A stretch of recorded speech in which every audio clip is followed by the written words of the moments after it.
हरे कृष्णा। हरे कृष्णा। तो सभी भक्तों का हार्दिक स्वागत है आज के इस श्रीमद् भागवतम कक्षा में। साउंड सही आ रहा है प्रभु? जी प्रभु जी। तो आज बहुत ही विशेष दिन है। हर दिन ही विशेष है क्योंकि हमें हर दिन भगवान के गुणानुकीर्तन का मौका प्राप्त होता है। मंगल आरती के रूप में आप लोग आ रहे हो तो बहुत बहुत धन्यवाद। तो आज विशेष है क्योंकि आज चैतन्य महाप्रभु के दो बहुत ही निकटतम पार्षद एसोसिएट उनका तिरोभाव तिथि है। वो है श्रीला गौरीदास पंडित और श्रीला रूप गोस्वामी के दोनों के तिरोभाव तिथि। तो समय का ध्यान देते हुए हम संक्षेप में उनके जीवनी को थोड़ा वर्णन करने का प्रयास करेंगे। ऐसे महान भक्तों का वर्णन करना तो एक बद्धजीव के लिए असंभव है, लेकिन मैं अपनी शुद्धिकरण के लिए और आप सबके आनंद के लिए तो हम प्रयास करेंगे। संक्षेप में होगा क्योंकि वीकडेज में आप सबको जॉब या कॉलेज स्कूल इत्यादि जाना होता है, तो हम प्रयास करेंगे आधे घंटे 40 मिनट के अंदर हम जितना भी चर्चा कर सकते हैं। तो तिरुभाव एक भजन नरोत्तम दास ठाकुर ने गाया है, लिखा है कि जैसे भी वैष्णव के तिरुभाव होते हैं उस दिन हमें ये भजन को गाना चाहिए। और ये जो तिरुभाव है हमारे संबंधियों के जो मृत्यु वार्षिकी हम मनाते हैं वैसा नहीं है, क्योंकि जो हमारे भौतिक संबंध होता है वो तो मृत्यु के बाद समाप्त हो जाती है और वो व्यक्ति नया शरीर का ही धारण करते हैं। लेकिन जो आध्यात्मिक गुरु और ऐसे महान शुद्ध भक्त है वो हमेशा शाश्वत रूप से हमारे बीच में रहते हैं उनकी शिक्षाओं के माध्यम से, तो अभी भी एक्सेसिबल है। तो इसलिए वैष्णव के प्राकृत और अप्राकृत तिरुभाव तिथि दोनों ही महत्वपूर्ण है, और कहते हैं उसमें भी महत्वपूर्ण है तिरुभाव तिथि, क्योंकि आज के दिन उन महान वैष्णव अपने मिशन को कंप्लीट करके इस भौतिक धराधाम से वापस भगवान के पास चले जाते हैं। तो इसलिए उनके स्मरण, उनके गुणानुकीर्तन, उनसे प्रार्थना इत्यादि का बहुत ही लाभ है ऐसे शुभ दिनों में। स्क्रीन शेयर कर सकते हैं आप भजन का। हम ऐसे ताली बजा के गाएंगे क्योंकि समय कम है। जे अनिलो प्रेम धन करुणा प्रचुर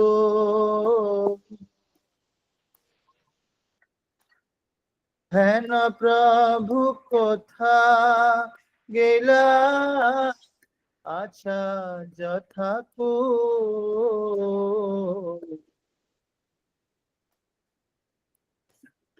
তাহা মুরা স্বরূপ রূপা কাহা সনাতন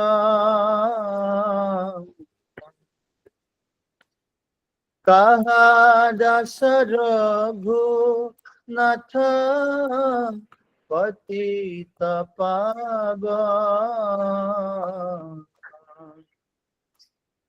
কাহা মুর ভক্ত যুগ কাহা কবিরা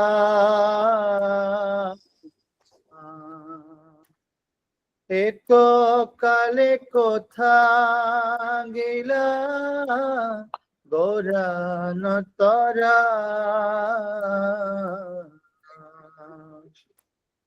পাশানে কুতিব মাথা অনলে পাশিব গৌরাঙ্গ গুণের নিধি কোথা গেলে পাব সেসব সঙ্গীর সঙ্গে যে কইল বিলাস সে সঙ্গ না পাইয়া কান্দে নরোত্তম দাস। জয় বৈষ্ণব ঠাকুর, বৈষ্ণব ঠাকুর, বৈষ্ণব ঠাকুর, জয় বৈষ্ণব ঠাকুর। प्रभुपाद प्रभुपाद प्रभुपाद, जय प्रभुपाद।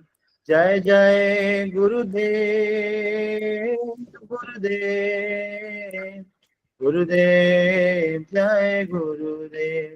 निताय गौर हरि बोल, हरि बोल, हरि बोल, गौर हरि बोल, निताय गौर प्रेमानंदे श्रील प्रभुपाद की जय। तो भागवतपुर इस भजन को आप लोग शेयर कर सकते हो ग्रुप में, ताकि आप लोग इस भजन को सीख लें और तिरुहा तिथि में इसको गा सकते हैं। इसके अर्थ पढ़ने का समय नहीं, तो आप लोग अर्थ ग्रुप में पढ़ लीजिएगा। ओम ज्ञानतिमिरन्धस्य ज्ञानञ्जनशलाकया चक्षुरुन्मिलितं येन तस्मै श्रीगुरुवे नमः। श्रीचैतन्यमनोभीष्टं स्थापितं येन भूतले स्वयं रूपकदा मह्यं ददाति शरदन्तिकम्। हे कृष्ण करुणा सिंधु दीनबंधु जगतपते गोपेश गोपिका कांत राधा कांत नमस्तुते। तप्त कांचन गौरंगी राधे वृंदावनेश्वरी वृषभानुसुत देवी प्रणमामि हरिप्रिये। पंचकल्पतरुभ्यश्च कृपा सिन्धुभैव च पतितनं पावनेभ्यो वैष्णवेभ्यो नमो नमः। नमो विष्णुपादाय कृष्णपृष्ठाय भूतले श्रीमति भक्तिवेदांत स्वामिनिति नामिने। नमस्ते सरस्वती देवी गौरवाणी प्रचारिणे निर्विशेष शून्यवादी वत्सदेशितारिणे। जय श्री कृष्ण चैतन्य प्रभु नित्यानंद श्री अद्वैत गदाधर शिवासादि गौर भक्तवृंद। हरे कृष्ण कृष्ण कृष्ण हरे हरे, हरे राम राम राम राम हरे। मुखं करोति वाचनं पंगुं लंघते गिरिं यत्पिपातमहं वन्दे श्रीगुरुदीनतारिणं। परमानंदमाधव श्री चैतन्येश्वरः। हरे कृष्णा। तो आज श्रील गौरीदास पंडित जी का 13वां तिथि है। तो गौरीदास पंडित भगवान चैतन्य महाप्रभु और नित्यानंद प्रभु के बहुत ही निकटतम पार्षद थे, और वो कृष्ण लीला में सुबाल सखा, द्वादश गोपाल, तो भगवान के 12 प्रमुख गोपाल थे, जैसे सखिया 8 सखिया राधा रानी के, ऐसे 12 गोपाल, उसमें से एक थे सुबाल सखा। तो उनका ही वही है गौरीदास पंडित के रूप में आए इस कलयुग में महाप्रभु के साथ लीला करने। तो महाप्रभु से बहुत ही आसक्त थे वो, और उनका प्रकट हुआ था मायापुर से लगभग 2 घंटे की रास्ता है। एक जगह है बर्धमान डिस्ट्रिक्ट, वही है बंगाल से, यहाँ पे बर्धमान डिस्ट्रिक्ट आप जानते होंगे। और उसके बगल में ही है अंबिका कालना। तो अंबिका कालना में उनका प्रकट हुआ था।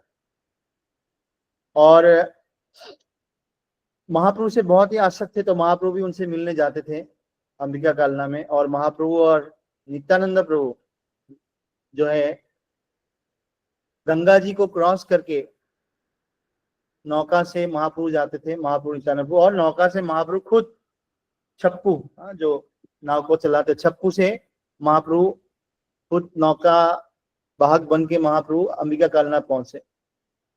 और वो जो छप्पू है, छप्पू आप समझते हो ना, जिससे नाव चलाते हैं, उन्होंने गौरीदास पंडित को बोला कि गौरीदास पंडित ये छप्पू लीजिए और इससे आप समग्र जीव को भव सागर पार करा के मेरे धाम वापस लेके जाओ। वो छप्पू अभी भी है अंबिका कालना में, गौरीदास पंडित के घर में अभी भी है।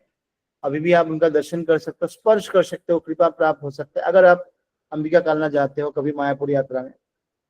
साथ में कहते हैं कि महाप्रभु ने जो अपने हाथों से स्वयं भगवत गीता लिखा था, वो भगवत गीता के जो ताल पत्र पे लिखा हुआ जो महाप्रभु का लिपि है भगवत गीता के श्लोक अभी भी वहां पे। तो जब गौरनिताई वहां पे पहुंचे अंबिका कालना में, तो खूब सेवा किया गौरीदास पंडित ने। और जब वो लोग उठ के वापस मायापुर आने लगे, तो गौरीदास पंडित ने बहुत विनम्र हाथ जोड़ करके प्रार्थना की, हे प्रभु आप मत जाइए, आप मेरे साथ ही रहिए। तो उनकी भावना को समझ के कि कितना सेवा भाव है उनका, तो भगवान ने क्या किया, अपना और एक 2 विस्तार किया विग्रह रूप में, गौरनिताई के रूप में। तो वो विग्रह अभी भी वहां पे है अंबिका कालना में। तो बोले अभी मैं जाऊं ये रह जाए, नहीं बोले हमें दोनों चाहिए। गौरीदास पंडित बोले आप भी रहो, आपके विग्रह भी रहे। तो वहां बोले मेरे में और इसमें कोई अंतर है नहीं। तो उसको प्रूव करने के लिए क्या किए, एक बार देखते कि जो विग्रह है वो चलने लग जाते हैं, और जो गौरनिताई साक्षात रूप में वो विग्रह बन जाते हैं। फिर गौरीदास पंडित बोलते नहीं वो वाला चाहिए। ऐसे बहुत बार इस प्रकार से लीला हुआ भगवान का। और अंत में गौरीदास पंडित को समझा के महाप्रभु और नित्यानंद प्रभु चले जाते हैं। वो विग्रह अभी भी वहां पे है आप जाओगे अंबिका कला में दर्शन कर सकते हैं।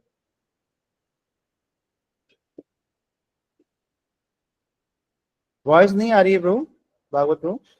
आ रही है प्रभु जी। ओके ठीक है। अब माता जी आपके शायद नेट का इशू होगा। तो इस प्रकार फिर वो गौनिताई को ही साक्षात रूप मान के, है ही प्रतिमा न है तुम्ही साक्षात ब्रजनंदन। तो भगवान और भगवान के विग्रह में कोई अंतर नहीं है, तो भगवान ऐसी लीलाएं करते हैं। श्री विग्रह श्रद्धा सेवन, श्रद्धा के साथ।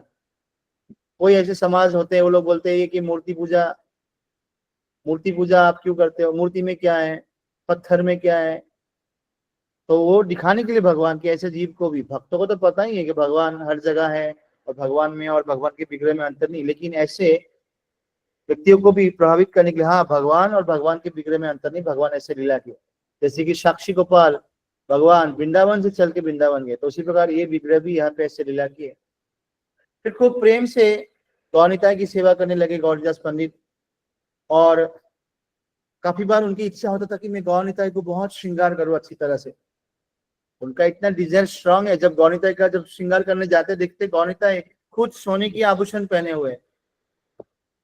तो इसलिए हमारा आध्यात्मिक इच्छाएं कैसी होती है, where there is a will there is a way. जब हमारी इच्छा इतना प्रगाढ़ हो जाती है तो भगवान व्यवस्था करते। तो आध्यात्मिक जीवन बहुत सरल है। हम लोग भी जब शुरुआत में आए थे तो एक वरिष्ठ भक्त ने कहा कि इच्छाएं करो, इच्छाएं, छोटी इच्छा नहीं, बड़ी बड़ी इच्छाएं रखो आध्यात्मिक जगत में, कि मैं भगवान के लिए ऐसा करूंगा, वैसा करूंगा, ये करूंगा। ठीक है, मन से ही प्लानिंग कर सकते हैं हम लोग। और जब ये इच्छा शुद्ध हो जाएगी हमारी, शुरुआत में तो उस इच्छाओं के आसपास क्या रहेगा, व्हाट फॉर मी, मेरे लिए क्या है, मुझे क्या मिलेगा।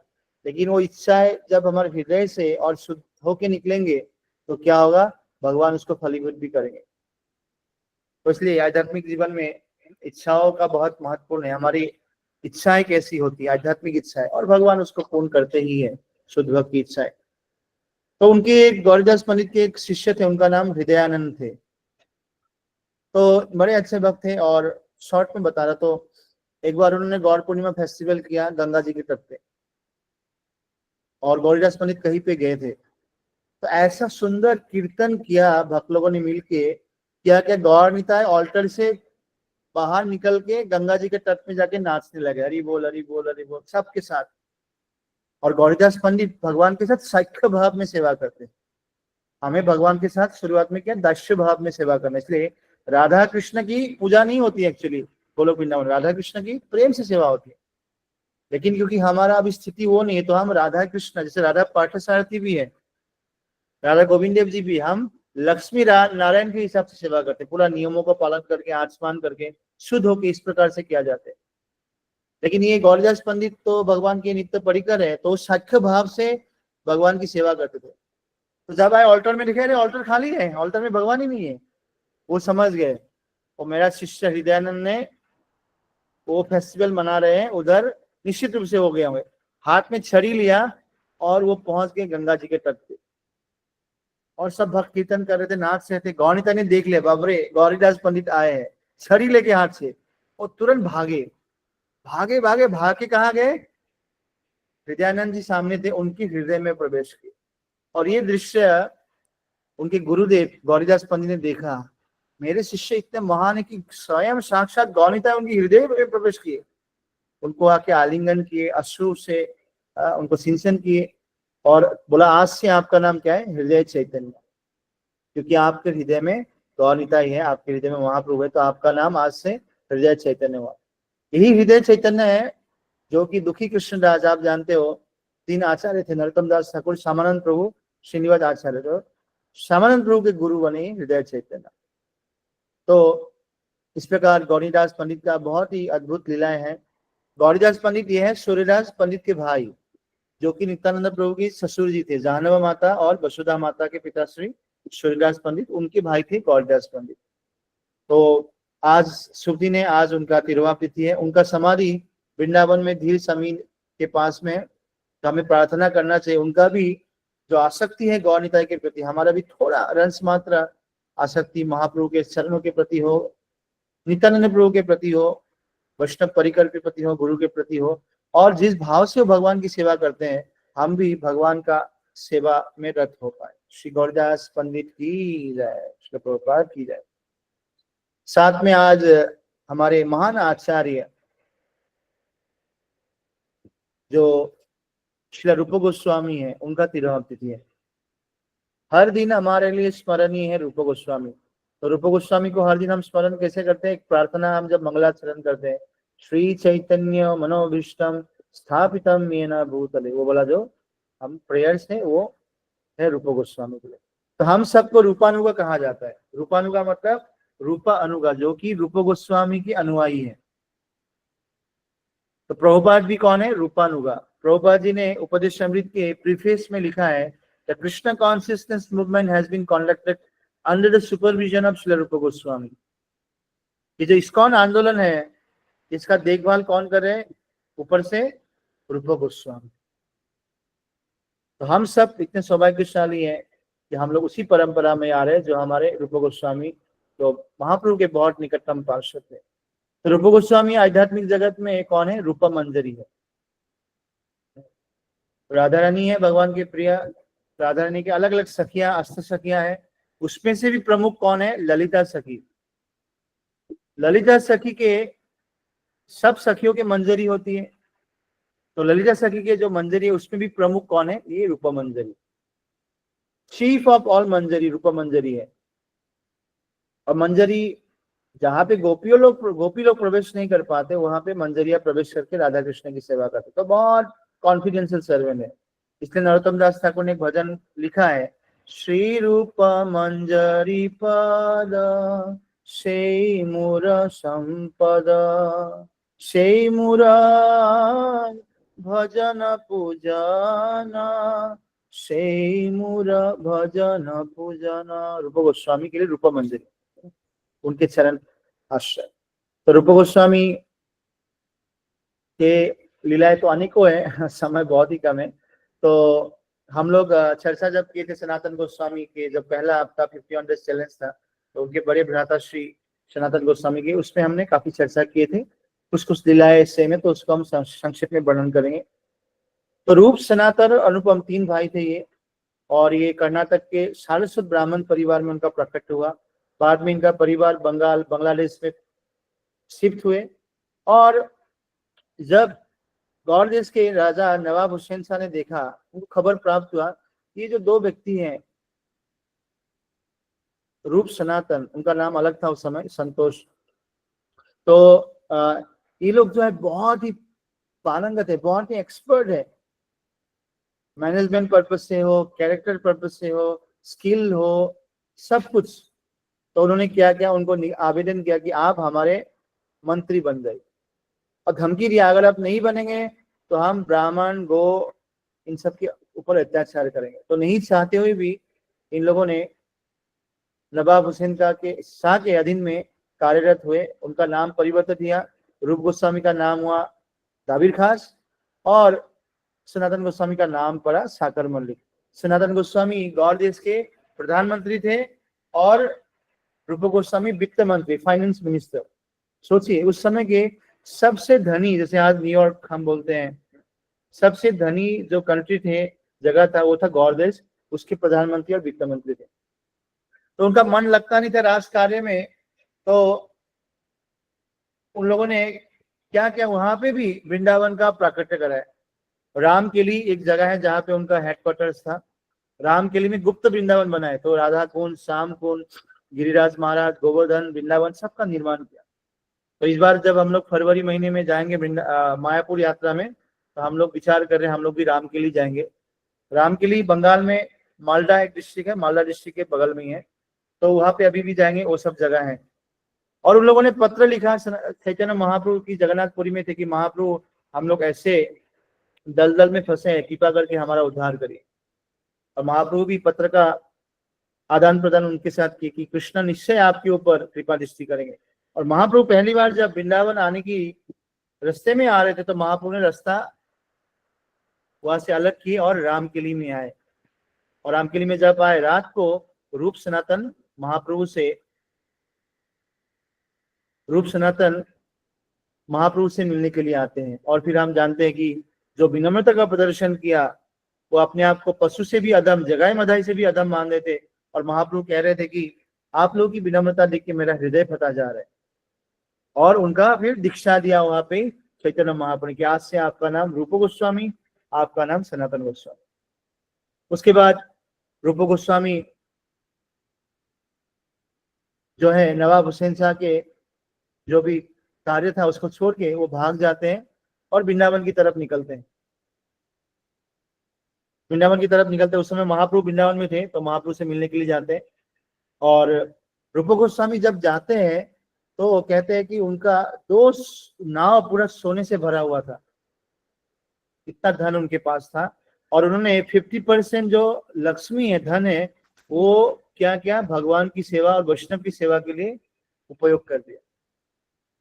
फिर जो बचा हुआ 50% था उसमें से 25% उन्होंने सेव किया कि फ्यूचर के लिए काम आ जाए, जो कि सनातन गोस्वामी को जब जेल में डाल दिया था उस धन का उपयोग करके सनातन गोस्वामी निकल जाते। और 25% देते हैं अपने रिलेटिव्स को, अपने परिवार को।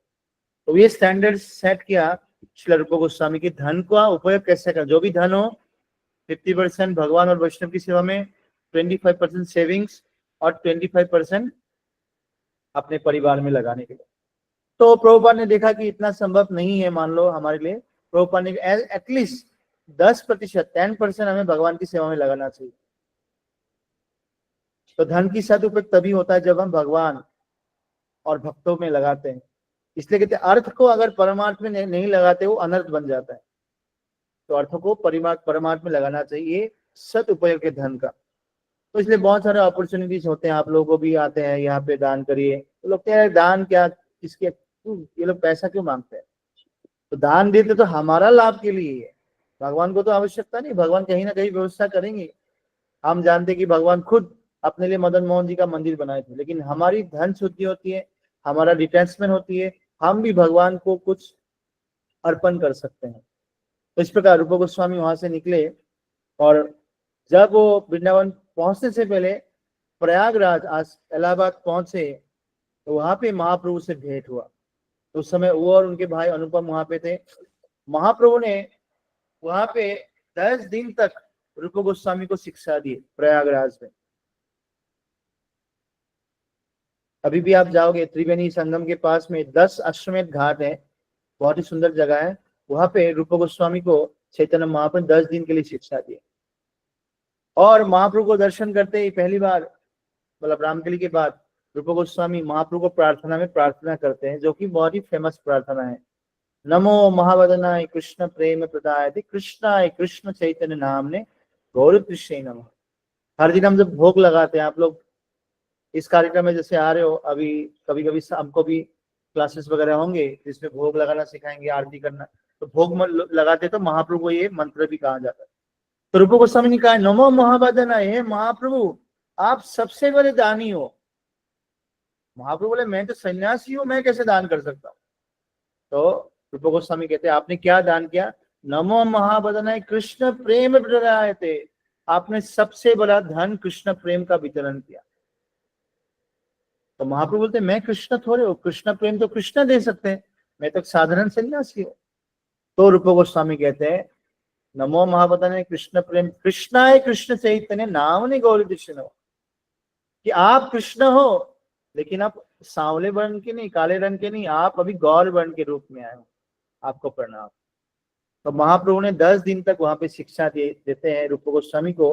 वही शिक्षा जो है रूप गोस्वामी बाद में कंपाइल करते हैं।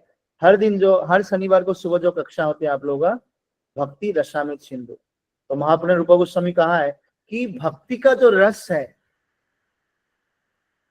बाहर के लोगों को पता ही नहीं कि रस क्या होता है।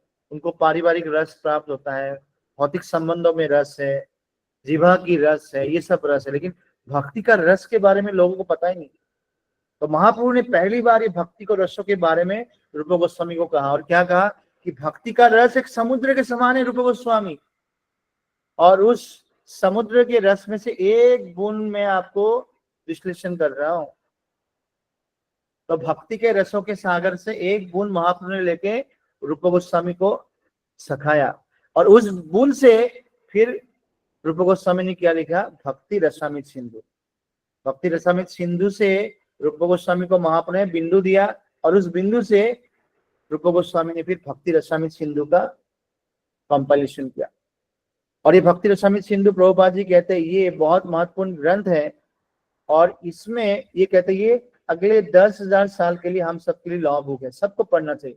भक्ति कैसे करना चाहिए, क्या क्या अपराध होता है, सब कुछ वर्णन किया है। तो हम लोग सौभाग्यशाली कि शनिवार को ये क्लास होती है, तो ये जरूर अटेंड करें। और आज के दिन भी आप लोग इस ग्रंथ का कुछ अध्याय पढ़ सकते हैं, भक्ति रसामृत सिंधु। तो फिर महाप्रभु ने वहां पे शिक्षा देते हैं, समय तो नहीं है लेकिन महाप्रभु शिक्षा देते हैं भक्ति लता बीज हमें कैसे प्राप्त होता है, गुरु और कृष्ण की कृपा से।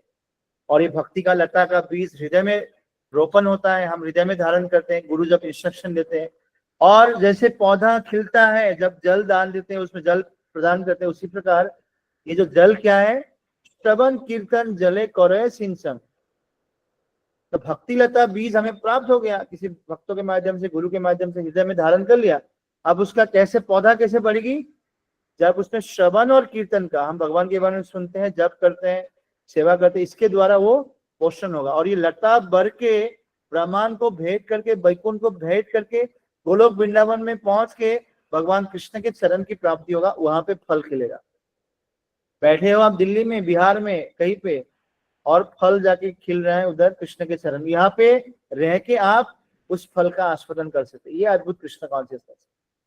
तो भक्ति, ये जो भक्ति लता बीज के बारे में बहुत सुंदर वर्णन करते रूप गोस्वामी को महाप्रभु, और कहते हैं कि ये भक्ति एक लता की तरह है। लता को क्या है, सहारा की आवश्यकता होता है, लता अपने आप आगे नहीं बढ़ सकता।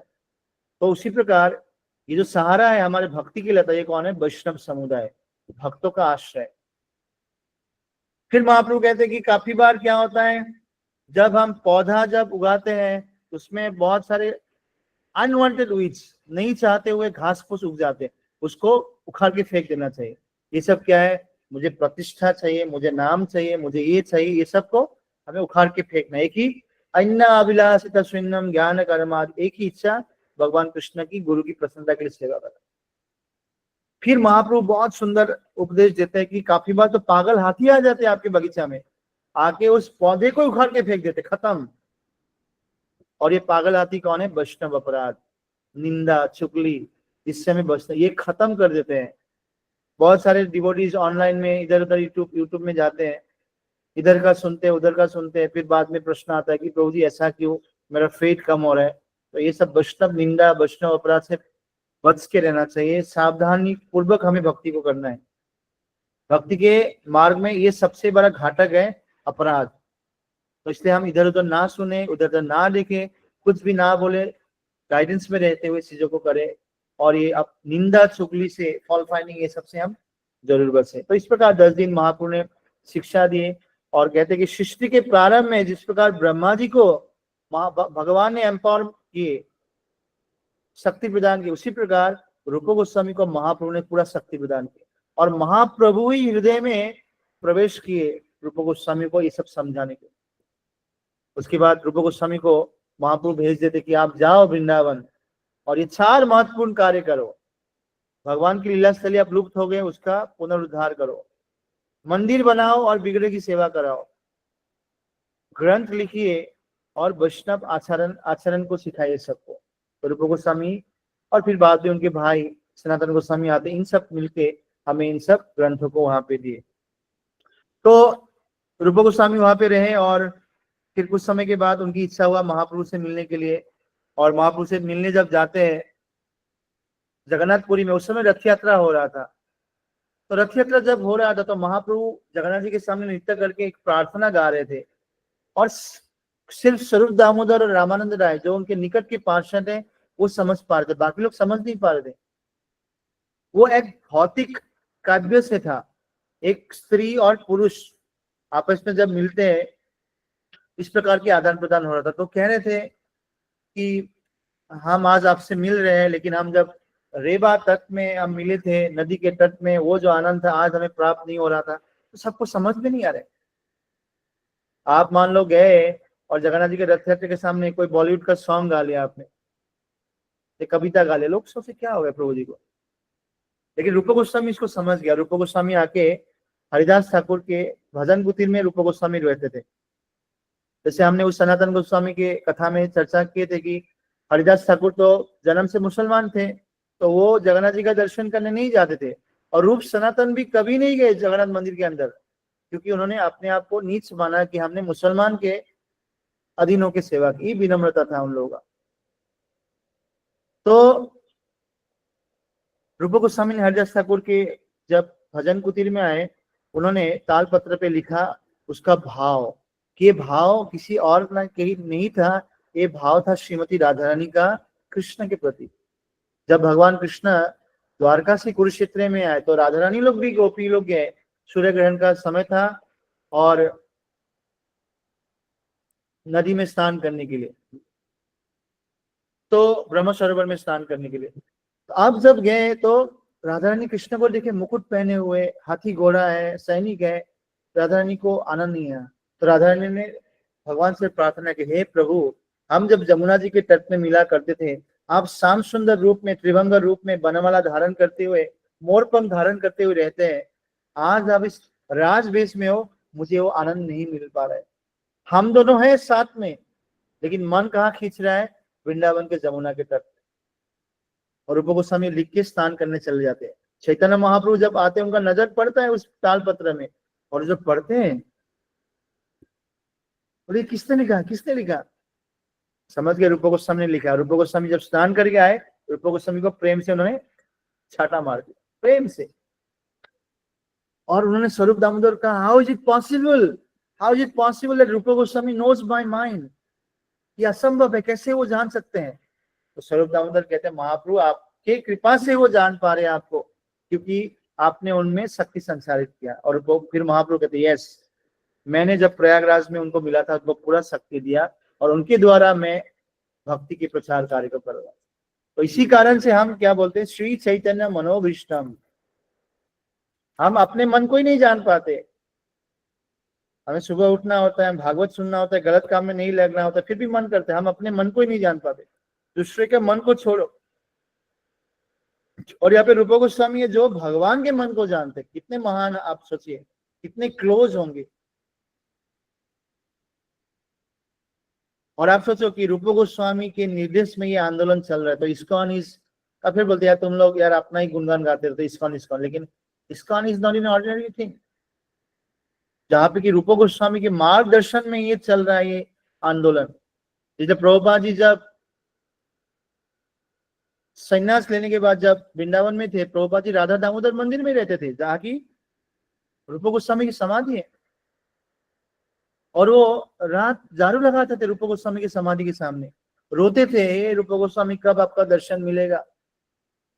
और जब प्रभुपाद जी को लगा अब मैं कैसे प्रचार करूंगा, मैं वृद्ध हूँ, कोई मेरे अनुयायी नहीं है, कोई धनराशि नहीं है, तो प्रभुपाद जी के कमरे में, आप लोग गए हो कितने लोग राधा दामोदर मंदिर में, तो अगर नहीं गए, कार्तिक यात्रा में आइए आप लोग, कार्तिक यात्रा में आके रूप गोस्वामी के उस भजन कुटीर और समाधि को भी दर्शन करें, प्रभुपाद जी की भी आप कमरे का दर्शन करिएगा। तो प्रभुपाद जी जब थे उस कमरे में, तो रूप गोस्वामी वहां पे आए, और रूप गोस्वामी ने कहा कि हे स्वामी अभय चरण स्वामी जी, आप चिंता मत करो, हम सब लोग आपके साथ हैं, आप ग्रंथ लिखिए और प्रचार करिए। जैसे प्रभुपाद जी ने जब इस्कॉन का स्थापना किया, international society for Krishna consciousness, अंतर्जातीय कृष्ण भावनामृत संघ, जो कृष्ण भावनामृत अर्थ है, ये जो शब्द है, प्रभुपाद जी ने रूप गोस्वामी की शिक्षा से लिया। कृष्णा भक्तिमयी रस भावितामयी, एक श्लोक लिखा रूप गोस्वामी से, रूप गोस्वामी ने, उसमें से प्रभुपाद जी ने इसको लिखा कृष्ण भावनामृत संघ। और इसलिए प्रभुपाद जी जब विदेश से आए, तो 1972 में लगातार कॉन्टिन्यूअस काफी समय तक प्रभुपाद जी ने रूप गोस्वामी के समाधि में भक्ति रसामृत सिंधु के ऊपर शिक्षाएं दी। आपने वो देखा होगा, भक्ति रसामृत सिंधु की क्लास देते हुए प्रभुपाद जी की फोटोग्राफ्स भी। तो रूप गोस्वामी ऐसे एक महान आचार्य है जो कि भगवान के मन को भी जानते। तो इसलिए अलग अलग प्रकार की शिष्य होती है। पहला कैटेगरी जो गुरु के मन की बात को भी जानते हैं, जैसे हनुमान जी थे, भगवान राम के मन की बात को जानते थे, फर्स्ट क्लास डिसाइपल, और जितना कहते हैं उससे ज्यादा कर लेते हैं। उनको बोला आप सीता माई का खबर लेके आ जाओ। उन्होंने सीता माई का खबर भी लिया, लंका को जला के भी आ गए। प्रभुपाद जी को बोला विदेश में, पाश्चात्य देश में प्रचार करो। प्रभुपाद ने पूरे विश्व भर में प्रचार किए, नॉट कि पाश्चात्य देश। First class disciple. Second class disciple जितना बोलते उतना करते हैं, उस लेवल तक हमें पहुंचना है। तीसरा, बोलने के बाद भी नहीं करते। गुरुजी बोलते माला ध्यान पूर्वक करो, 4 नियम का पालन करो, प्रचार करो, फिर भी नहीं करते। तीसरा कैटेगरी। हमें एटलीस्ट सेकंड कैटेगरी में आना चाहिए कि जितना बोला जाए उतना तो करे। तो फिर वो रूप गोस्वामी महाप्रभु उनको फिर वृंदावन भेज देते हैं, और सेकंड टाइम फिर वृंदावन से जगन्नाथपुरी जब आते हैं तो रास्ते में उनका भाई अनुपम जी का देहांत हो जाते हैं, और महाप्रभु उनका भी गुणगान गाते हैं। और उस समय वो एक ग्रंथ लिख रहे थे, सब इस समय तो नहीं है लेकिन ग्रंथ था भगवान कृष्ण की लीलाओं के ऊपर। एक ड्रामा है वृंदावन के ऊपर और द्वारके के ऊपर, ललित माधव विदग्ध माधव, ये ग्रंथ लिखा था। और महाप्रभु जब आए तो महाप्रभु ने गुणगान गाए रूप गोस्वामी के बारे में भक्तों को, ये ऐसे ग्रंथ लिख रहे, आप लोग थोड़ा सुनिए। और महाप्रभु ने बोला आप कुछ सुनाइए, और हरिदास ठाकुर भी बैठे हुए हैं वहां पे। तो रूप गोस्वामी ने बहुत सुंदर एक श्लोक सुनाया। तुंदे तंद बनी रतिम वितनुते तुंदाबली लब्धये कर्ण क्रोधा कदम्बिनी घतयते कर्णारुबद्धये स्पृहम चेत प्रांगण संगिनी विजयते सर्वेन्द्रियाणं कृतिम ना जाने जानिता कियाद्वीरमृते कृष्णेति वर्णे द्वयी। ये श्लोक जैसे सुना किसने, हरिदास ठाकुर ने, वो नाचने लगे, रोने लगे। क्या लिखा था? ये जो कृष्ण, ये जो 2 सिलेबल्स है, इतना मधुर है, इतना स्वीटनेस है कि जब मैं बोलता हूं तो मुझे लगता है मैं हजारों मेरा मुंह हो, और जब मैं सुनता हूं तो मुझे लगता है लाखों कान हो। और जब ये मेरे हृदय में प्रवेश करते हैं मैं स्तंभित हो जाता हूँ। तो हरिदास ठाकुर ने कहा कि मैंने तो हरिनाम के ऊपर बहुत गुणानुकीर्तन सुना है, ऐसा मैंने कभी कॉम्पोजिशन सुना नहीं। तो ये स्थिति होती है जब शुद्ध नाम लिया जाता है, हरे कृष्ण कृष्ण कृष्ण हरे हरे, हरे राम राम राम राम। आप निरंतर भगवान के नामों का उच्चारण कर सकते। इसलिए जब हमारे गुरुदेव भी गोपाल कृष्ण महाराज जब बोलते थे मैं थोड़ा विश्राम करना चाहता हूँ, आप लोग देखते महाराज बीच बैग में जब कर रहे हैं, लेटे हुए नहीं है। बोले महाराज आप विश्राम करने वाले थे? बोले मेरे लिए यही विश्राम, कॉन्टिन्यूअस। एक भक्त आए थे प्रभुपाद जी के पास, बोले स्वामी जी आप तो निरंतर 24 घंटे कृष्ण की सेवा में रहना, लेकिन मैं तो देख रहा हूँ आप नोट गिन रहे हो यहाँ पे, तो उस समय कृष्ण का स्मरण कैसे हो रहा है? प्रभुपाद बोले जाओ पीठ में कान लगाओ। कान लगाए तो क्या सुनाई दिया? हरे कृष्ण कृष्ण कृष्ण हरे हरे, हरे राम राम राम। इतना मधुर है कृष्ण का नाम, मधुरो मधुरो पी। भजन भी बहुत सुंदर है, लिखा हुआ है हरि नाम के ऊपर रूप गोस्वामी ने। तो हमारी स्थिति अभी नाम अपराध में हम लोग है, इसी भी प्रकार खींच खांच के हम 16 माला कर दे, बहुत बड़ी बात है, तो वो रुचि नहीं आती। लेकिन हमें पता होना चाहिए कि इस स्तर पे पहुंचना है कि निरंतर हम भगवान का नाम ले पाए, हम उसका आस्वादन कर पाए। उसके लिए प्रार्थना करना चाहिए रूप गोस्वामी से, हरिदास ठाकुर से। तो नाम जब बहुत महत्वपूर्ण है।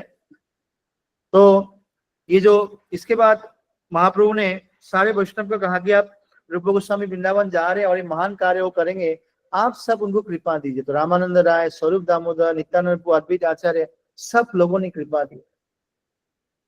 तो हम देख रहे हैं कि जब व्यक्ति विनम्र होती है, हमने उस समय भी चर्चा किया थी कि शरणागति के 6 लक्षण है, उसमें से प्रमुख क्या है? विनम्रता, दैन्य। जब भक्ति में आगे बढ़ते हैं तो व्यक्ति और ज्यादा विनम्र हो जाती है। त्रिनादपि सुनी चैन, क्योंकि वो देखते कृष्ण कितना महान है, मैं कितना सूक्ष्म हूँ, मैं भगवान को छोड़ के आया हूँ। तो वो बहुत ग्लानि में रहते हैं, इसलिए रोते हैं वो कि मैं कृष्ण को छोड़ के आया हूँ जो कि मेरे प्राणनाथ है, सब कुछ है। तो हमने देखा कि रूप गोस्वामी और सनातन गोस्वामी कितने विनम्र थे। जब महाप्रभु से मिलने गए वो अपने विनम्रता दिखाए, दांत में घास का तिनका लेते हुए प्रणाम किए कि मैं पशु जैसा हूँ, मेरा शासन करिए, और अपना अधम क्वालिटीज के बारे में बता रहे कि हमने तो नीच मलेश के हमने कार्य किए हैं, उनको सपोर्ट किया, हमारे से अधम कोई भी नहीं है।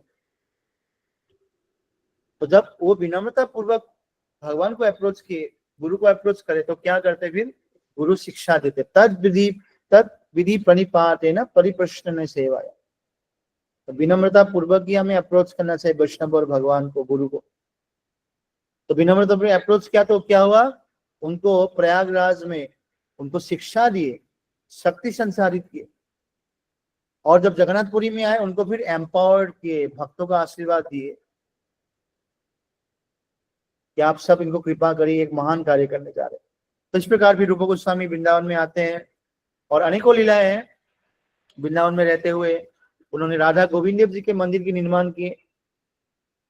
आज राधा गोविंद मंदिर वहां पे है, लेकिन जो विग्रह है, क्योंकि औरंगजेब ने जब आक्रमण किया उस विग्रह को जयपुर लेके जाते हैं। वो राधा गोविंद मंदिर 7 मंजिल थे, 7 मंजिलों का था वो। अभी भी आप जाओगे, अभी 3 बाकी है, 4 मंजिल ऊपर के तोड़ दिया था औरंगजेब ने। इतने विशाल भव्य मंदिर था। राधा गोविंद देव जी का प्राकट्य करा रूप गोस्वामी। तो रूप गोस्वामी अभिधेय आचार्य है। राधा गोविंद देव विग्रह हमारे अभिधेय विग्रह है। सनातन गोस्वामी संबंध के आचार्य, मदन मोहन जी संबंध के विग्रह है। तो रूप गोस्वामी से प्रार्थना करना चाहिए। जो प्रोसेस है एक्चुअली प्रभुपाद जी ने जो दिया, आज जो ये हम सुन रहे हैं, सुबह हम लोग जो भगवत गीता क्लास अटेंड करते हैं, हम भागवतम क्लास अटेंड करते हैं, मंगला आरती गाते हैं, हम लोग शिक्षा अष्टकम गाते हैं, हम लोग जपा करते हैं, ये सब प्रभुपाद जी ने अपने से नहीं दिए, रूप गोस्वामी के भक्ति रसामृत सिंधु ग्रंथ के आधारित पे है। अभिधेय मतलब जो प्रोसेस, संबंध मतलब भगवान के साथ मेरा दास्य भाव में जो संबंध, प्रयोजन मतलब जो कृष्ण प्रेम प्राप्त करना है। लेकिन प्रयोजन को प्राप्त करने के लिए क्या जरूरत है? विधि। तो रूप गोस्वामी ने हमें विधि प्रदान किया, बहुत ही साइंटिफिक तरीके से रूप गोस्वामी ने एक्सप्लेन किया है, इससे पहले किसी ने एक्सप्लेन नहीं किया है। तो भक्ति के रस को और तत्व को जानने के लिए इसलिए भक्ति रसामृत सिंधु ग्रंथ तो हमें पढ़ना ही चाहिए। इसलिए सद गोस्वामी अष्टकम आज जरूर पढ़िए। श्रीनिवास आचार्य ने उसका कंपोजिशन किया है, उसमें वो लिखते हैं, नाना शास्त्र विचारिणे को निपुनो सद्धर्म संस्थापको लोकानामितकारिणो त्रिभुवने मन्यो शरणाकरो राधा कृष्ण पदारविंदे भजना नंदेन मत्तालिको वंदे रूप सनातनो रघुजुगो श्रीजीव गोपाल को। रूप सनातन में क्या क्या सारे शास्त्रों से निचोड़ के जो चीज आवश्यकता है हम सबको दिया। ये जो आपने 51 डेज चैलेंज आप कर रहे हो, है ना, ये चैलेंज रूप गोस्वामी ने दिया है हमें शुरुआत से। नहीं तो हमें क्या करना है पता ही नहीं, सुबह उठना है या रात को उठना है, कौन सा जप करना है, क्या करना है, कुछ पता नहीं होता किसी को। ये रूप गोस्वामी की क्रिया, एक कृपा है कि सारे समुद्र जैसा शास्त्रों के उसमें से निकल के ये मक्खन हमें खिला रहे सब कुछ। और प्रभुपाद जी ने इतना सुंदर तरीके से इसको इस्कॉन में दिया है कि 4 बजे उठो, मंगला आरती करो, तुलसी मानी को प्रार्थना करो, जप करो, भागवत सुनो, प्रसाद पाओ, सेवा करो। ये पूरा प्रभुपाद जी ने सिस्टमेटिकली रूप गोस्वामी की शिक्षा को हम सबको दिया है।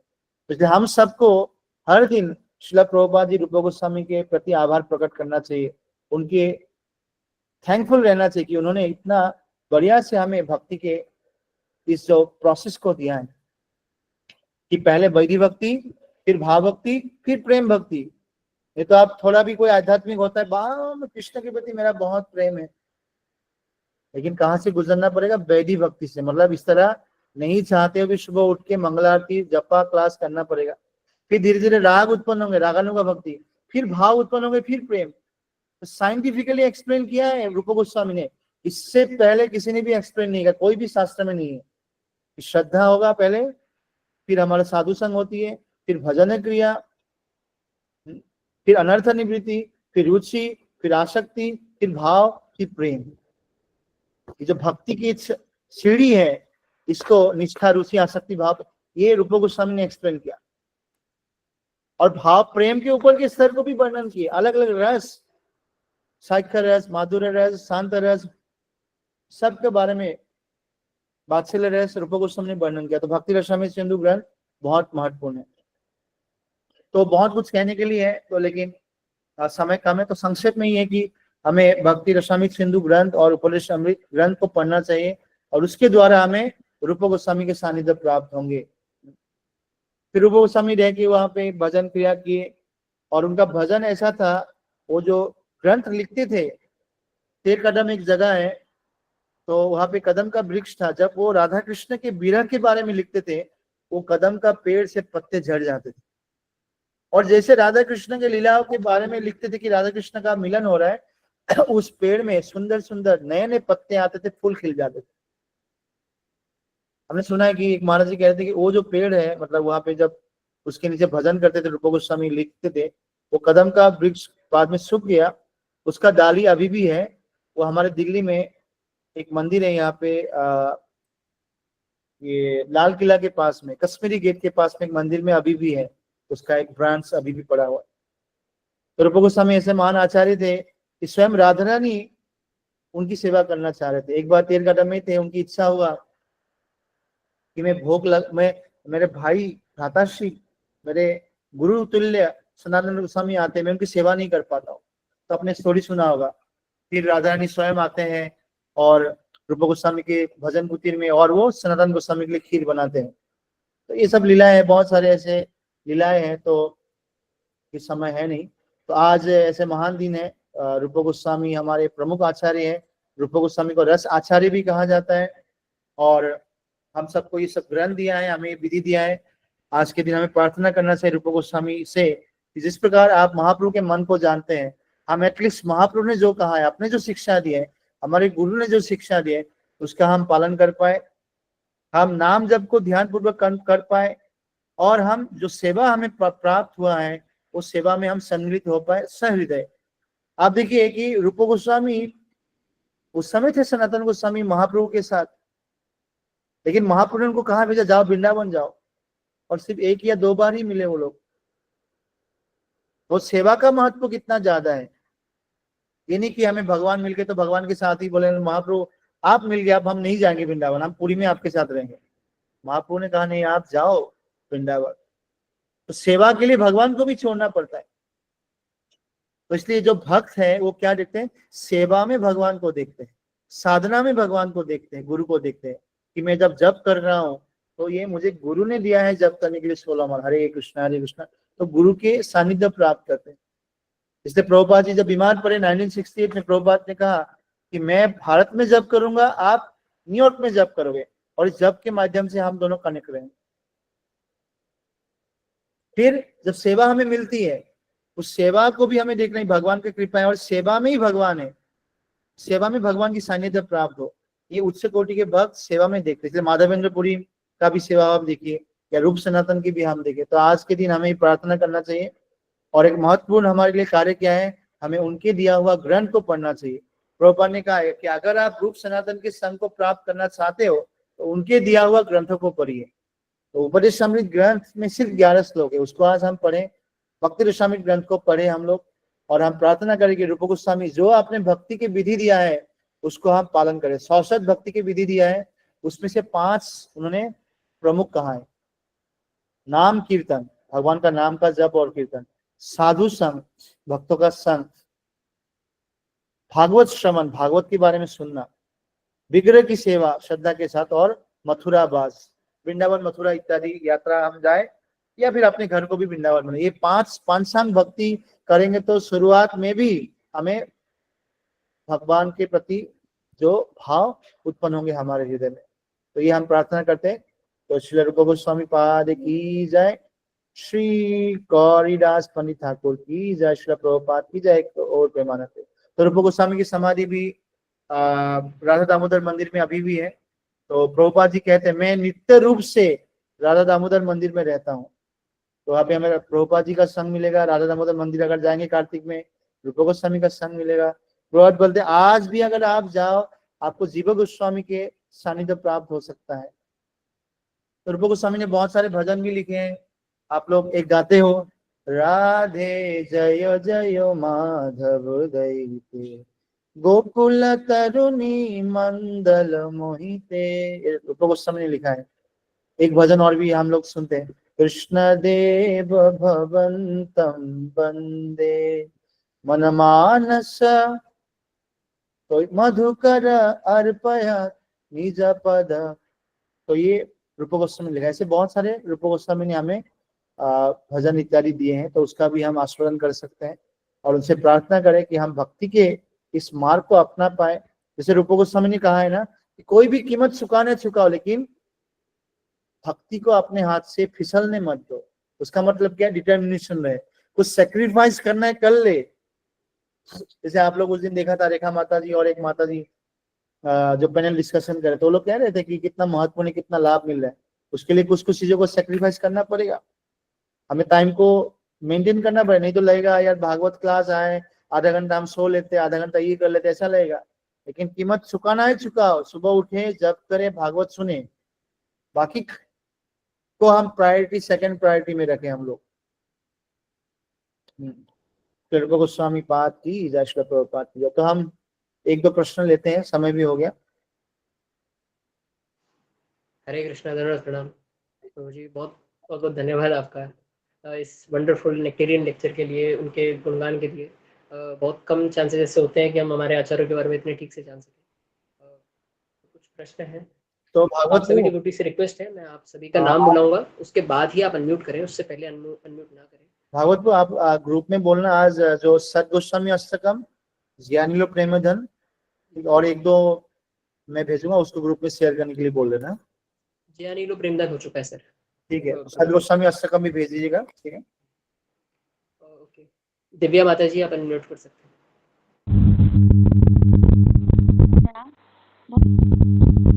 माता जी, आपके एंड से बहुत डिस्टरबेंस आ रहा है। माता जी, आपकी वॉइस नहीं आ रही, आप चैट में टाइप कर सकते हैं।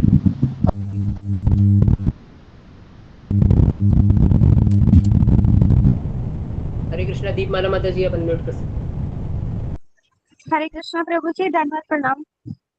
धन्यवाद प्रणाम माता जी। वाञ्छाकल्पतरुभ्यश्च कृपा सिन्धुभ्य एव च पतितानां पावनेभ्यो वैष्णवेभ्यो नमो नमः। प्रभु जी, मेरा प्रश्न था कि सहचरी, किंकरी और मंजरी ये कौन है? श्री राधा माता की सेवा में किस भाव से सेवा में लगती हैं? जी माता जी, तो ये मंजरिया जो है 12-13 साल की छोटी लड़कियां होती हैं और सखियों को असिस्ट करते हैं। वो लोग, वो डायरेक्ट कृष्ण के साथ नहीं जाते, वो सखियों को असिस्ट करते हैं, सब कुछ प्रिपरेशन करते हैं। जैसे राधा रानी को तामुल खिलाना, उनकी प्रिपरेशन करना, ये सब मंजरिया करती है। तो इसलिए राधा कृष्ण के जो गुह्यतम लीला है, जहाँ की गोपियों का भी प्रवेश नहीं, वो मंजरिया प्रवेश करते हैं। तो मंजरी, ऐसे हमारे जो सनातन गोस्वामी वो भी मंजरी है, रति मंजरी, रघुनाथ दास गोस्वामी। तो हमारे जो आचार्य है, प्रभुपाद जी ने अपना स्वरूप नहीं बताया, अभी हमारे आचार्य लोग नहीं बता, लेकिन आप देखेंगे भक्ति सिद्धांत महाराज, नयनमणि मंजरी, ये सब रूप मंजरी, ये सब पूरा हमारा आचार्य है। ये मंजरी भाव में है। मंजरी पूरा जो अंदर की सेवाएं है राधा कृष्ण की, वो सब करते हैं, जो कि बहुत ही निकट के निकुंज की सेवाएं करते हैं। तो बहुत ही ये दक्ष होते हैं। इसलिए हम सुबह क्या गाते हैं हम लोग संसार दावन में, तत्रादि दक्षात अति बलवश्य वंदे गुरु श्री चरण अरविंदम। They are very very expert. और हर मंजरियों का अलग अलग इस प्रकार की सेवा होती है। जहानमा माता वनंगा मंजरी है। तो जब भी कोई जीव आध्यात्मिक जगत में जाते हैं, वो राधा रानी से मिलाते हैं। अनंगा मंजरी की सेवा है, तो इस प्रकार की सेवा है। ठीक है माता जी। जी प्रभु जी, और जैसे जो इस भाव में बहुत मतलब सिर्फ आचार्य जन ही हैं, या फिर मतलब इस भाव से जो भक्त है वो भी करते हो? हाँ, वो भी है। हमारे जैसे एंड्रे प्रभु है, एंड्रे प्रभु ने अपना स्वरूप बता दिया था। हम लोग जब थे शुरुआत में, तो हम लोग कभी घबराते थे, भैया एंड्रे प्रभु बहुत ऊपर की बात बताते हैं। तो उन्होंने अपना स्वरूप इसलिए बताया था क्योंकि काफी लोग इस्कॉन को छोड़ के जा रहे थे दूसरे बाबाओं के पास गौड़िया मत में, और कहते थे कि प्रभुपाद जी ने बहुत बेसिक दिया, इसको पालन करके आप लोगों को ये स्वरूप प्राप्त नहीं होगा। तो एंड्रे प्रभु बोला कि मैं विदेश में था, मैं इधर आके भजन किया, मैंने सेवा किया, बुक डिस्ट्रीब्यूशन किया, मुझे अब स्वरूप सिद्धि होगी। तो राधा रानी के उसमें वो हारमोनियम बजाती है चंद्र प्रभु तो उन्हें स्वरूप तो कोई भी प्राप्त कर सकता है। ये जो हम जब भक्ति के मार्ग में हम करेंगे, अभी कोई उसका वो इमिटेशन ना करे कि मैं मंजरी हूँ, मैं हूँ, वो फिर सहजिया बन जाएंगे। अभी हमें दास्य भाव में पूरी सेवा करना है, ठीक है। अभी वैधि भक्ति का पालन करेंगे, फिर रागानुगा भाव भक्ति जब करेंगे तो भगवान के एक परिकर, ये भक्ति रसामृत सिंधु में दिया है ये सब। तो जो भगवान की नित्य परिकर है, कोई वात्सल्य भाव में होंगे तो नंद महाराज, यशोदा माई, माधुर्य रस में कोई होंगे, सख्य भाव में होंगे, तो उस व्यक्ति का स्वतः ही उसके प्रति आकर्षण हो जाता है। और कुछ कुछ लीलाओं में बड़ा अच्छा लगे, ये दामोदर लीला हो गए, कुछ लीला उनको अच्छा लगे, उसी को बार बार पढ़ते, उसी जगह पे जाते हैं, फिर धीरे धीरे उनको पता चलेगा मैं किस रस में स्थित हूँ, फिर भाव, फिर प्रेम आ जाता है। कोई भी प्राप्त कर सकता है इसको, ठीक है। जी प्रभु जी, मतलब जैसे अभी तो अनर्थ बहुत है, ठीक है, तो अभी तो शुद्ध भाव है नहीं, तो जैसे जैसे भजन पूर्ण होगा और उच्च अवस्था को प्राप्त होंगे तो वो अपने आप हमें भाव पता चलेगा कि हाँ हम भगवान की सेवा में इस तरह से है। स्वयं एवं स्फुरति अदय, स्वयं ही स्थित होगा और फिर गुरु हमें मार्गदर्शन करेगा। अभी अगर हम उसका नकल करेंगे, इसका एग्जाम्पल आचार्य क्या देते हैं कि एक गर्भवती स्त्री है ना, उसको जब बच्चा होने वाला दर्द होता है पेट में, लेकिन किसी को है ही नहीं, विवाह भी नहीं हुआ, गर्भ भी धारण नहीं किया, और दर्द के मारे चिल्लाते हैं, तो उसी प्रकार से ही होगी। तो ये सहजिया बोलते हैं कि भाव नहीं है लेकिन भाव के लक्षण दिखाते हैं, तो वो बहुत खतरनाक होती है। जैसे वृंदावन में भी एक प्रकार के सहजिया लोग हैं, वो पुरुष है, दाढ़ी वारी है, और वो साड़ी पहनते हैं, साड़ी पहनते बोलते हैं हम भी गोपियां हैं, लड़की की तरह बात करते हैं, तो अगला जन्म क्या मिलेगा फिर हम सोच ही सकते हैं। तो ये इसलिए कहा है उत्साह निश्चित धैर्य, धैर्य रखना जरूरी है। एक दिन में ही फल नहीं पकता है, उसको समय लगता है, तो भजन को पकने के लिए भी समय चाहिए होता है। लेकिन हम आतुर हो जाएंगे तो क्या होगा, स्पॉइल हो जाएंगे हम लोग।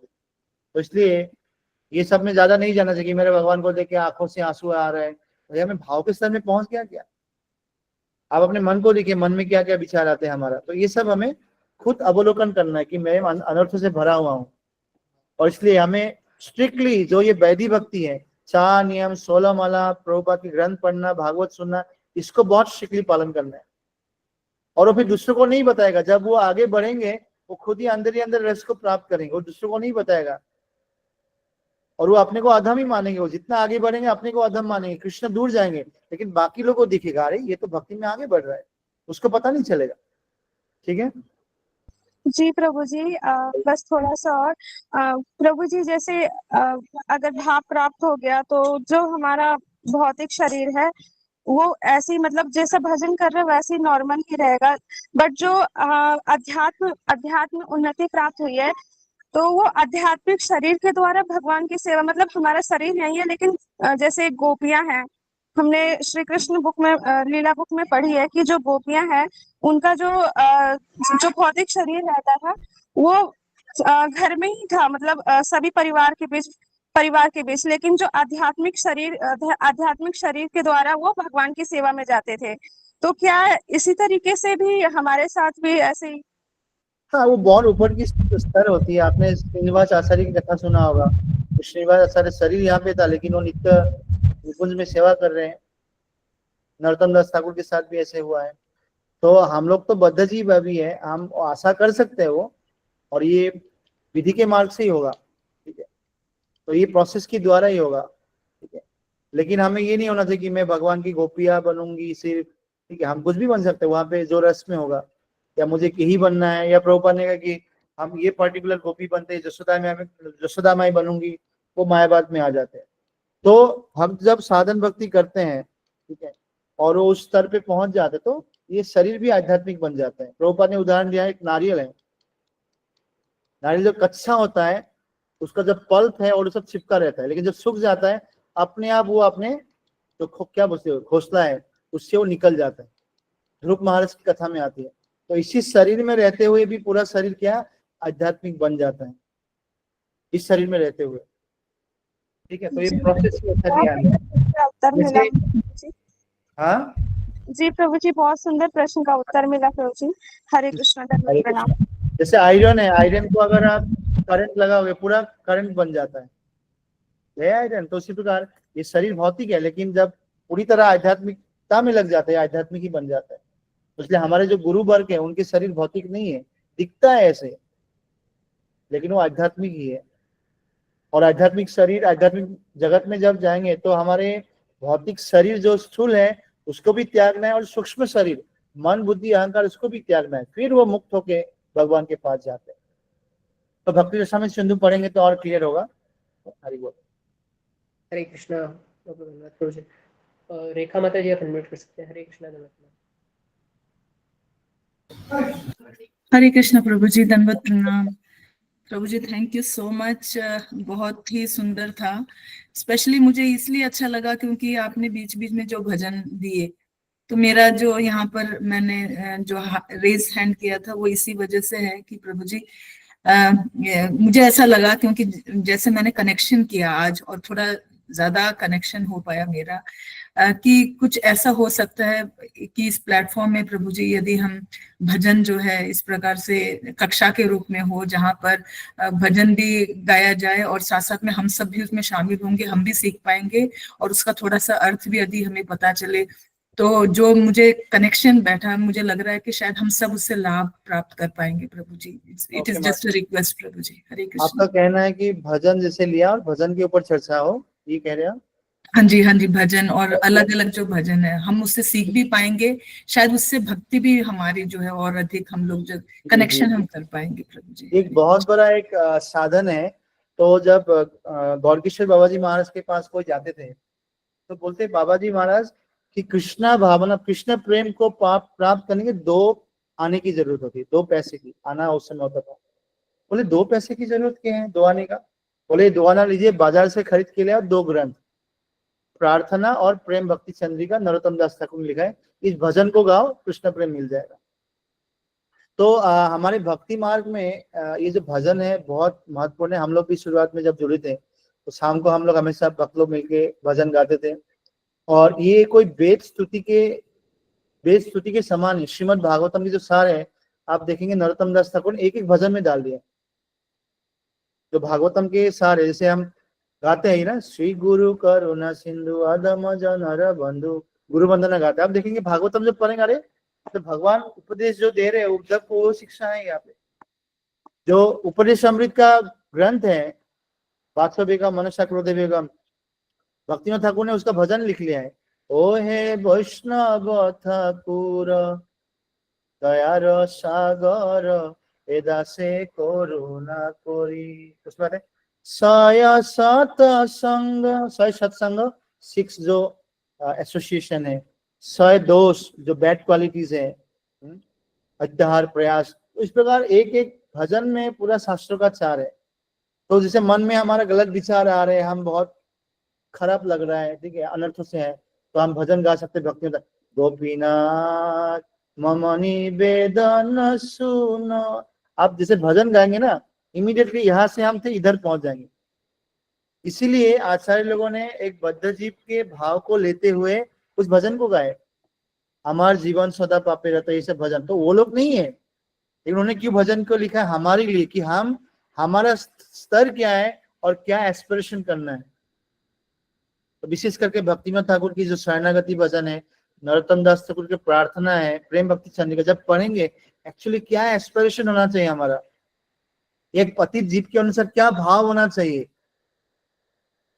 तो वो तुरंत कनेक्ट कर पाते हैं। और हम लोग अगर हम मेंटल प्लेटफॉर्म में है, हम मेंटल प्लेटफॉर्म से तुरंत स्पिरिचुअल प्लेटफॉर्म पहुंच सकते हैं। प्रभुपाद, आप देखो प्रभुपाद जी इतना बिजी थे, संस्थापक आचार्य है, 10,000 शिष्य है, पूरे विश्व भर में भ्रमण कर रहे हैं, जब समय मिलता है हारमोनियम में प्रभुपाद जी भजन गा रहे हैं, इतने महत्वपूर्ण है। तो ये हम कर सकते हैं। हम लोग भक्तिनाथ ठाकुर की शरणागति ग्रंथ है, उसमें भजन को लेते हुए हम कभी चर्चा कर सकते हैं ऐसा, तो ये अच्छा विचार है। और प्रभुपाद जी कहते हैं ये उस प्रकार से है कि अगर मान लो अर्थ को नहीं भी समझ में आए, अभी तो हमारे भक्त लोगों ने अर्थ दे दिया है, लेकिन ये ऐसे कि बिजली अगर पत्थर में जाके टकराते हैं, पत्थर को चीर के फाड़ देते हैं, उसी प्रकार ये भजन जब कानों में गूंजते हैं, हृदय में जाते हैं, हृदय को पिघला देते हैं, हम भगवान के प्रति भाव को उत्पन्न कर पाते हैं। जैसे हमारे दिल्ली हो या मुंबई हो या विदेश में हो, गौर आरती कोई समझ नहीं पाते कि बजायो जय गोरा चांद, उसको समझ में नहीं आता है। वो आते हैं ताली बजा के, वो भी नाचते हैं, हरी बोल करके निकल जाते हैं। वो भजन इतना पावरफुल है, तो इट्स रियली ये पावरफुल है ये भजन। तो ये हम कर सकते हैं माता जी। ठीक है, तो हम एक प्रश्न लेते हैं, फिर हम विराम देते हैं। प्रभु जी चैट में है 2 प्रश्न। एक तो दिव्या माता जी का है। हरे कृष्णा प्रभु जी, दंडवत प्रणाम। प्रभु जी, आपने रेवा नदी का उल्लेख किया, चैतन्य चरितमृत में रेवा नदी का उल्लेख है, तो ये रेवा नदी नर्मदा नदी को ही कहते हैं। आइए, नर्मदा नदी के तट पर महाप्रभु की लीलाएं की हैं, और क्या और कहाँ की है प्रभु जी? ये जो महाप्रभु जब जगन्नाथ जी को देख के ये कविता गा रहे थे, ये काव्य प्रकाश ग्रंथ है, जब भौतिकवादी लोग गाए हैं, उसमें रेवा नदी का वर्णन, रेवा नदी जो नर्मदा जो आपके एमपी में है, मध्य प्रदेश में वो नदी है, वहां पे लिख रहे हैं एक प्रेमिक के लिए, मतलब कि हम लोग रेवा नदी के तट में बैठे थे। तो इसलिए तो कंफ्यूज हो गए ना बाकी लोग कि महाप्रभु क्या गा रही है। रूप गोस्वामी ने उसका भावार्थ दिया कि राधा रानी ये भाव दिखा रहे कि हम कृष्ण से यमुना के तट में मिले थे और आज हम लोग यहाँ पे मिले हैं, तो वो भाव नहीं आ रहा। ठीक है, महाप्रभु का लीला नहीं है वहां पे, लेकिन महाप्रभु उसको रेफर कर रहे हैं उस भजन को। ठीक है, हरे कृष्णा। एक आखिरी प्रश्न प्रभु जी। साक्षी माता जी पूछ रहे हैं, वैष्णव अपराध क्या होता है? वैष्णव अपराध, अपर राधा रानी को जो प्रसन्न नहीं करते हैं, जो हरि गुरु वैष्णव को प्रसन्न नहीं करते हैं, वो अपराध। अपराध में बहुत सारे अपराध है, नाम अपराध, धाम अपराध, सेवा अपराध। सबसे भयानक अपराध है वैष्णव अपराध। वैष्णव अपराध का रूट कॉज ये जो एनवी है, ईर्षा, द्वेष और निंदा करना। अरे भागवत प्रभु तो ऐसे है वैसे, निंदा करना ईर्षा द्वेष के कारण। ठीक है, ईर्षा द्वेष के कारण फॉल फाइन करते हैं, निंदा करते हैं, ये अपराध है। अपराध में भी फिर अलग अलग है, मानसिक, मन से मैंने अपराध किया, ये ऐसा है वैसा है, मन से अपराध, उसका फल कम। फिर वचन से मैंने गंदा चीज बोल दिया, एकदम क्रिटिसाइज कर दिया, और फिर बात से कायिक शरीर से कर दिया, वो तो भयानक। तो उसमें भी वैष्णव अपराध में भी 6 प्रकार के आते हैं। वैष्णव को देख के प्रसन्न नहीं होना, आ गए यार ये फिर से आ गए। ठीक है, प्रसन्न नहीं होना, उनको देखने हरे कृष्ण नहीं बोलना, उनको प्रहार करना, उनको गलत शब्द बोलना, ये सब अपराध होते हैं। तो हम कभी चर्चा करेंगे पूरा वैष्णव अपराध के बारे में, लेकिन मेन है कि निंदा सबसे बड़ा खतरनाक है। निंदा वैष्णव अपराध का बहुत बड़ा एक घातक रूप है ये। ठीक है, जी प्रभु जी, और समय इसलिए काफी कहते हो हैं चुका है। जो वैष्णव अपराध करते हैं उसके लिए भगवान ने स्पेशल एक नरक बनाया है। वहां पर है कि वो रहेंगे अनंत कोटि जन्म तक रहेंगे। हमने देखा गोपाल सापाल ने जब श्रीवास ठाकुर के प्रति अपराध किया, पूरे शरीर में कोर हो गए।